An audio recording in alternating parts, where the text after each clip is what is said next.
الحمد لله رب العالمين والعاقبة للمتقين ولا عدوان إلا على الظالمين وأشهد أن لا إله إلا الله وحده لا شريك له ولي الصالحين وأشهد أن محمدا عبده ورسوله وصفيه من خلقه وخليله سيد الأولين والآخرين اللهم صل عليه وعلى آله وصحبه ومن اتبعهم بإحسان إلى يوم الدين أما بعد. Mes chers frères et sœurs, aujourd'hui avec l'aide d'Allah Tabarak wa Ta'ala, on va vous parler du mois de Rajab, ce mois qui fait partie des mois sacrés et qui vient de commencer.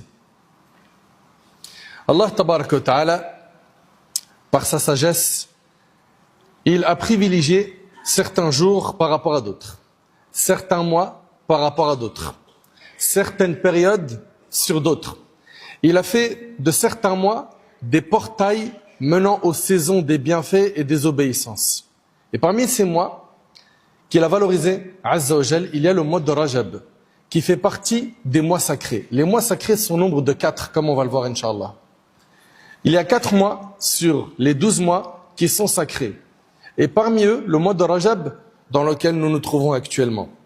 Celui qui va saisir l'opportunité de faire ce que notre religion demande pendant ces mois sacrés aura réussi, aura saisi cette opportunité comme il le fallait et aura réussi. Tandis que celui qui exagère ou fait preuve de négligence s'égarera et s'éloignera du droit chemin. Mes chers frères et sœurs, Allah Tabarak wa Ta'ala a établi le nombre des mois en 12. Depuis le jour où il a créé les cieux et la terre.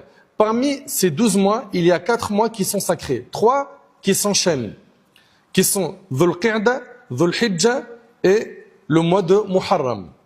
Et un mois qui est isolé, qui est notre mois actuel, qui est le mois de Rajab. Allah Tabarak wa Ta'ala nous dit Inna iddata ash-shuhuri 'inda Allah 12 shahran fi kitabillah yawma khalaqa as-samawati wal ard minha arba'atun hurum. Dhalika ad-din al-qayyim fala tadhlimu fihinna anfusakum. Allah Ta'ala nous dit dans la loi d'Allah, les mois sont au nombre de 12. En ce qui est inscrit dans le livre d'Allah depuis le jour où il créa les cieux et la terre. Et 4 d'entre eux sont sacrés. 4 parmi les 12 mois sont sacrés. C'est dans le Coran, dans Surat At-Tawbah. Et 4 d'entre eux sont sacrés. Telle est la religion de droiture. Ne vous faites donc pas tort à vous-même en ces mois. Regardez ce qu'Allah Ta'ala dit ici. Ne vous faites donc pas tort à vous-même en ces mois. Ça veut dire quoi? Ça veut dire quoi? Ne te fais pas du tort à toi-même pendant ces mois. Ça veut dire écarte-toi des péchés. Écarte-toi des péchés. Toi qui veux rentrer dans le mois de Ramadan comme un vrai compétiteur, comme un gagnant, eh ben, il va falloir que tu te prépares dès maintenant. Dès maintenant, il va falloir que tu mettes un frein au péché que tu fais. Ces 4 mois, on vous a dit, ils sont sacrés. Et ces 4 mois, on les retrouve dans un hadith rapporté par le Bukhari et Muslim. D'après Abu Bakr, le prophète sallallahu alayhi wa sallam a dit, certes, le temps est revenu comme le jour où Allah a créé les cieux et la terre. L'année est composée de 12 mois, dont 4 sont sacrés. 3 sont à la suite, Dhul Qa'da, Dhul Hijjah et Muharram, et Rajab, Mudar, qui est entre Jumada et Shaban. Et le hadith, on vous a dit, il est rapporté par Bukhari et Muslim. Mes chers frères et sœurs, parmi les sagesses liées au caractère sacré de ces mois, il y a le fait que Rajab précède Sha'ban et Ramadan. Cela donne à l'individu l'opportunité de s'éloigner des péchés et de se préparer au jeûne de Ramadan. Et le Hajj, il tombe pendant les mois sacrés. Ibn Rajab, rahimahullah, il a dit, le mois de Rajab est la clé des mois du bien et de la bénédiction. Écoutez-moi bien, s'il vous plaît. On n'est pas dans n'importe quel mois. Le mois de Rajab est la clé des mois du bien et de la bénédiction.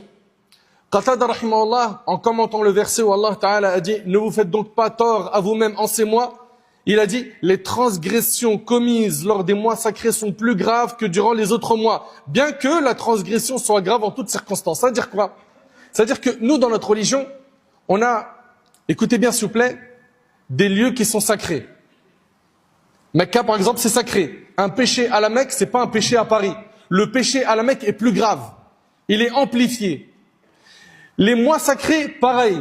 Un péché dans un mois sacré, c'est pas comme un péché en dehors des mois sacrés. Un péché pendant le mois sacré, c'est plus grave.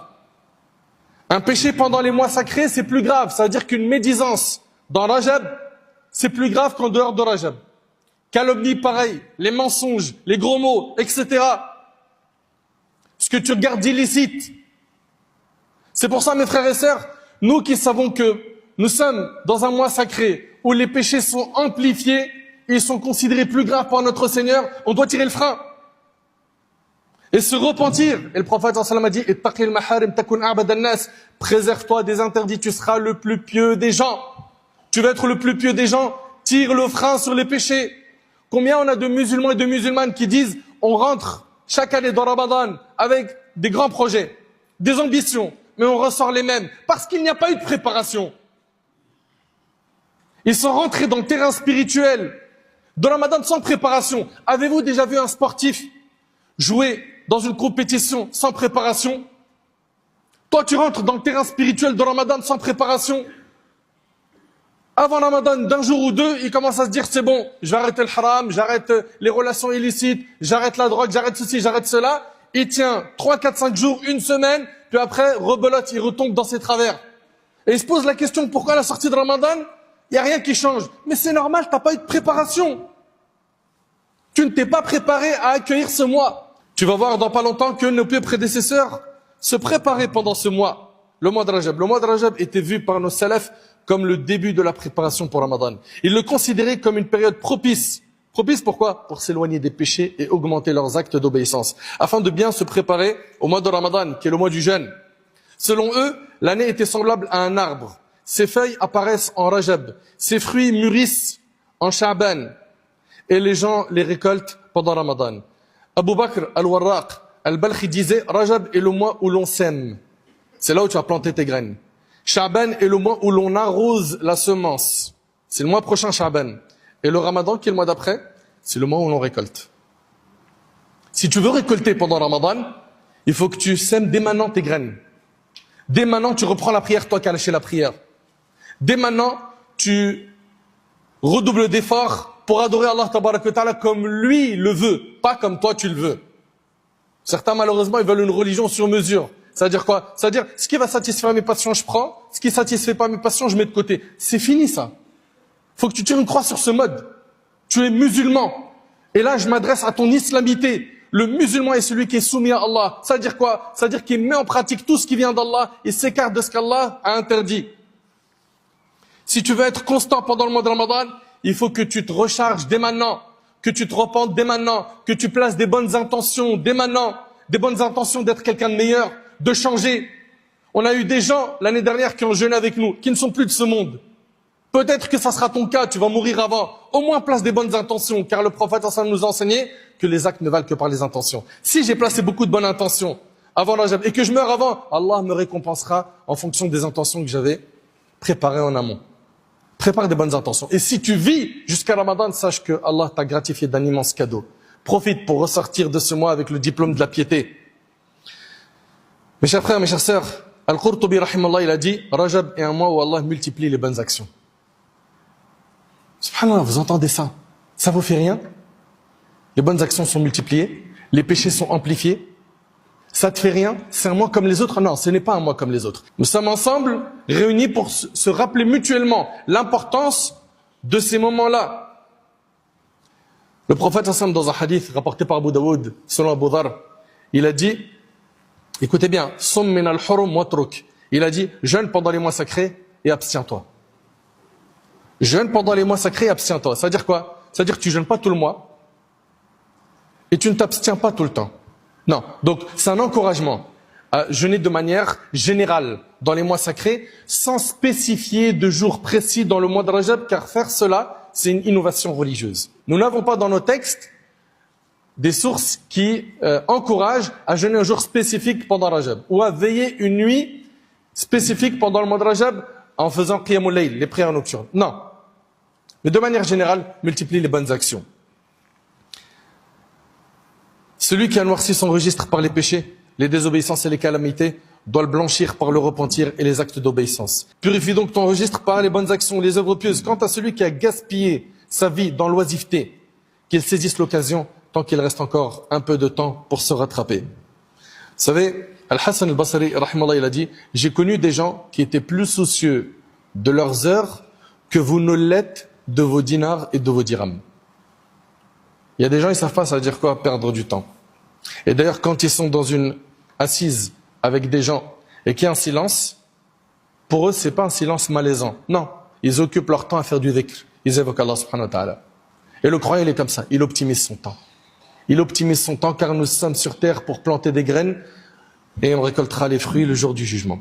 Donc toi qui n'as plus de motivation, ou toi qui as baissé les bras face aux adorations, toi qui as une baisse de foi, toi qui, depuis un bon bout de temps, tu dis quand est-ce que je vais remonter la pente, profite dès maintenant, pendant ce mois de Rajab, pour te ressaisir et te préparer à accueillir Ramadan comme il le faut.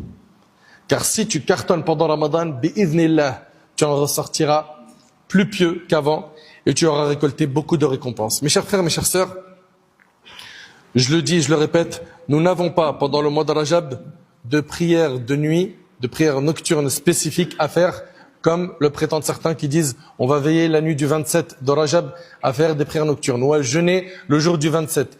Ces jeûnes spécifiques, ces prières spécifiques n'ont pas de source dans le Coran et la Sunna authentique. Donc ce sont des innovations qu'il faut délaisser. Également, d'autres personnes veulent à tout prix faire une umrah pendant Rajab pensant qu'elle a un mérite particulier. Elle n'a pas de mérite particulier. De même, certains veulent à tout prix sortir leur zakat que pendant le mois de Rajab. La zakat, mon frère, tu la sors, ainsi que toi, ma sœur, quand tu as réuni les conditions de la zakat. Est-ce que c'était le mois où tu devais sortir la zakat? Dans ce cas-là, sors-la. Sinon, tu la sors dans le mois qui était prévu. Éloignons-nous de l'injustice et faisons le nécessaire pour freiner les péchés et profitons de cette occasion qui est ce mois sacré pour nous repentir, nous rapprocher d'Allah. Préparons-nous à bien accueillir le Ramadan. Je le dis, je le répète, on a eu des gens autour de nous, des proches, qui étaient là le Ramadan dernier, et cette année, ils ne sont plus là. Et peut-être qu'on sera plus de ce monde le Ramadan prochain. Enfin, qu'on fasse le nécessaire pour se préparer à bien l'accueillir. Et si Allah nous gratifie par le fait de vivre jusqu'à ce mois, eh ben, qu'on mette le paquet pour en ressortir plus pieux. J'implore Allah tabaraka wa ta'ala de nous faire profiter de ce mois sacré. Qu'Allah subhanahu wa ta'ala fasse de nous des pieux. Qu'Allah tabaraka wa ta'ala nous pardonne nos manquements. Qu'Allah subhanahu wa ta'ala nous facilite de nous repentir sincèrement.